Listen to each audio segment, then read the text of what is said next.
யூடியூப்ல செம்ம ஹிட் ஆக போகுது.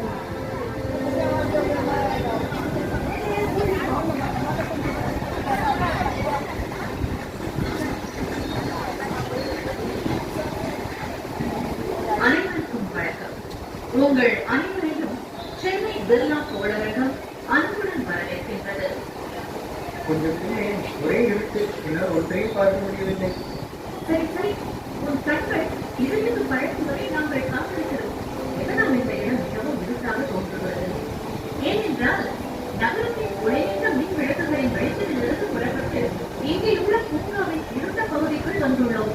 உனது கண்களில் உள்ள கண்மணிகள் இப்போதுதான் மெல்ல விரிவடைந்து அதிக ஒளியை கண்களுக்குள் அனுமதிக்க தொடங்கியுள்ளன. கொஞ்சம் காத்திருந்தால் உன்னால் இங்கு நடைபெறும் கூட்டத்துக்கு நடந்து செல்லும் அளவிற்கு இந்த இருளிலும் பார்க்க இயலும். இதனால்தான் இரவில் நன்றாக பார்க்கும் பொழுது மாந்தியின் கண்கள் பெரியதாக உள்ளனவா? ஆமா, கண்மணி எந்த அளவுக்கு பெரியதாக இருக்கிறதோ அந்த அளவுக்கு ஒளி அதிகமாக கண்களில் நுழையும். அதனால்தான் இரவில் அவை வேட்டையாட முடிகிறது. தொலைநோக்கியின் கண்ணாடி அல்லது லென்ஸ் எந்த அளவு பெரியதாக உள்ளதோ அந்த அளவுக்கு அதிகமான ஒளியை தொலைநோக்கி பெறும். இளம் செல்வங்களே, நீங்கள் வந்ததில் மிகவும் மகிழ்ச்சி. இந்த ஆண்டு உங்களது பெரிய தொலைநோக்கியை கொண்டு வந்திருக்கிறீர்கள் என்று தெரிகிறது. ஆமா, கொண்டு வந்திருக்கிறேன். அடேயப்பா, அது மிக பெரியதுதான். இதில் கண்வில்லை பின்புறத்தில் உள்ளது. உன்னுடைய தொலைநோக்கியில் கண்வில்லை எங்கே உள்ளது?